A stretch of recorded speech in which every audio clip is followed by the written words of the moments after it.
Bismillahirrahmanirrahim. Assalamualaikum warahmatullahi wabarakatuh. Innal hamdalillah wassalatu wassalamu ala Rasulillah.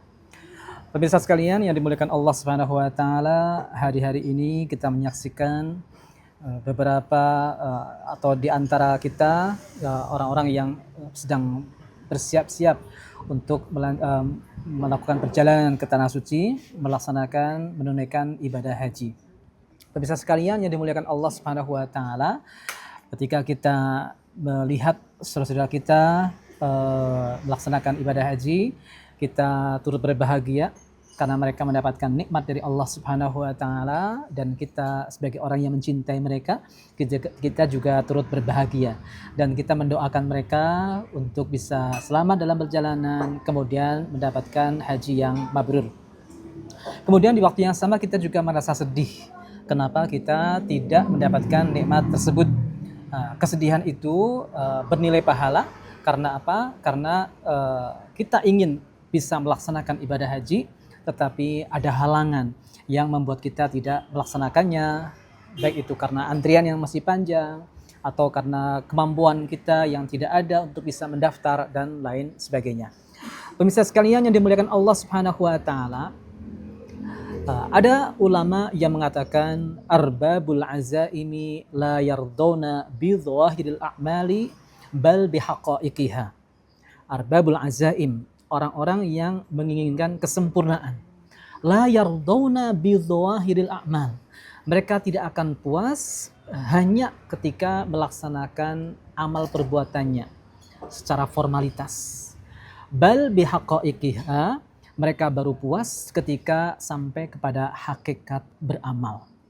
Jadi, pemirsa sekalian yang dimuliakan Allah Subhanahu wa taala, ketika kita melaksanakan ibadah-ibadah yang diperintahkan oleh Allah Subhanahu wa taala, kita tidak merasa selesai hanya dengan melaksanakannya sesuai syarat dan rukunnya, sunnahnya, dan lain sebagainya.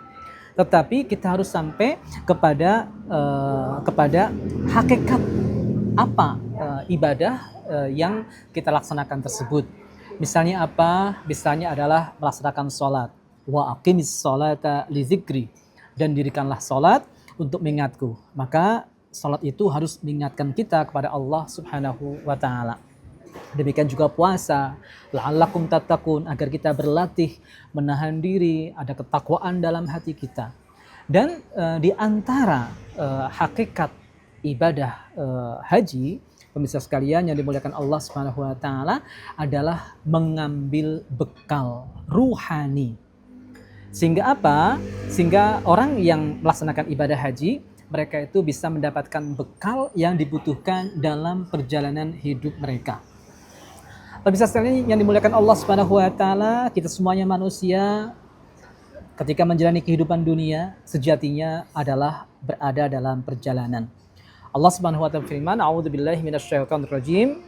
Ya ayyuhal insan innaka kadihun ila rabbika kadhan famulaqih. Wahai sekalian manusia, kalian itu bekerja, berusaha, berjalan ila rabbika kadhan famulaqih. Akan bertemu dengan Allah Subhanahu wa taala. Berarti pekerjaan kita adalah perjalanan menuju Allah Subhanahu wa taala.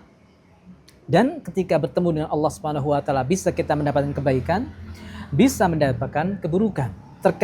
Tergantung apakah kita dalam perjalanan sesuai yang dituntun oleh Allah Subhanahu wa taala, lulus, atau kita tidak sesuai dengan yang dituntun oleh Allah Subhanahu wa taala, kita gagal. Maka untuk bisa kita lulus dalam perjalanan, selamat dalam perjalanan, kita melaksanakan perjalanan sesuai dengan yang dituntun oleh Allah Subhanahu wa taala, diperlukan bekal. Sehingga kita kuat dalam menjalani perjalanan tersebut, kuat menghadapi rintangan, tidak berbelok kanan atau kiri, kita benar-benar lurus menuju Allah Subhanahu wa taala. Maka Allah Subhanahu wa taala memerintahkan kita, wa tazawwadu fa inna khairaz zadit taqwa. Maka berbekalah kalian, karena sebaik-baik bekal adalah ketakwaan. Berbekal dalam bahasa Al-Quran disebutkan sebagai zad, dari kata ziyadah, artinya lebih, melimpah. Maka ketika kita membawa bekal untuk perjalanan kita, tidak boleh sekedar cukup, apalagi kurang. Dan kita berbekal dengan ibadah-ibadah kita. Dengan ibadah-ibadah yang kita laksanakan, ada ibadah harian, ada ibadah pekanan, ada ibadah tahunan, ada ibadah sekali seumur hidup, yaitu adalah ibadah haji.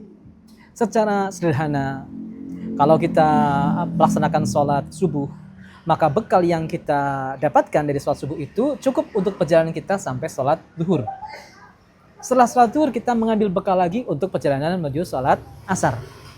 Sehingga kita selamat dalam perjalanan umur kita. Umur di antara subuh ke zuhur, umur di antara zuhur ke asar.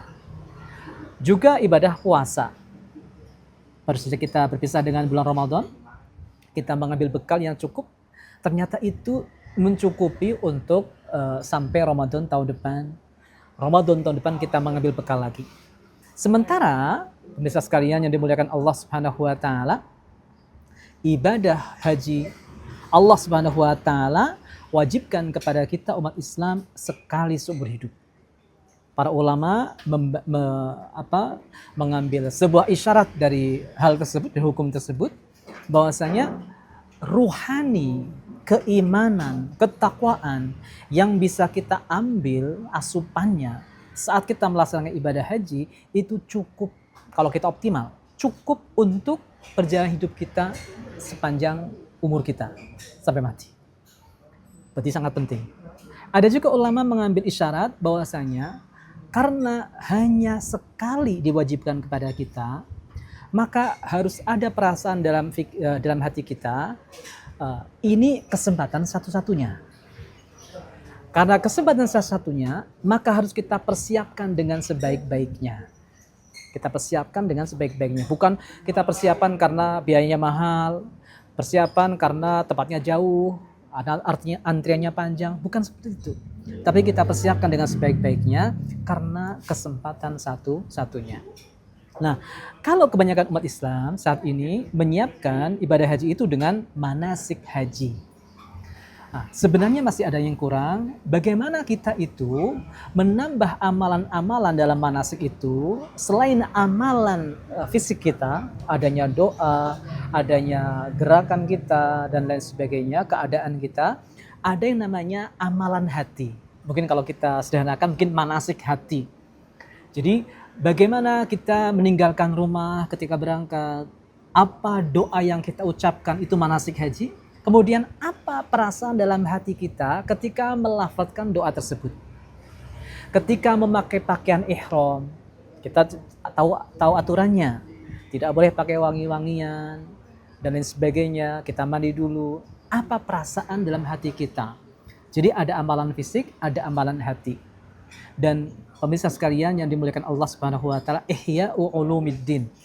Jadi ada seorang ulama, Imam Al-Ghazali, membuat Ihya'u Ulumiddin, itu adalah memberikan ruh kepada pengamalan-pengamalan kita dalam beribadah. Maka pemirsa sekalian dimuliakan Allah Subhanahu wa taala, penting bagi kita untuk mempelajarinya sehingga ibadah kita benar-benar memberikan bekal ruhani yang besar, keimanan, ketakwaan, sehingga ketika kita pulang dari tanah suci, insya Allah kita sudah membawa bekal yang sangat banyak yang kita butuhkan dalam perjalanan hidup kita, sehingga kita selamat dalam perjalanan kita, kuat melawan setan, kuat melawan syahwat, kuat melawan hawa nafsu. Yang kita laksanakan, yang kita utamakan adalah ridho Allah Subhanahu wa taala, sehingga ketika kita meninggal dunia, meninggal dalam husnul khotimah. Nanti insya Allah file tentang poin-poin manasik hati itu bisa kita lihat di deskripsi video ini. Jazakumullah khairan, wal afu minkum, wassalamualaikum warahmatullahi wabarakatuh.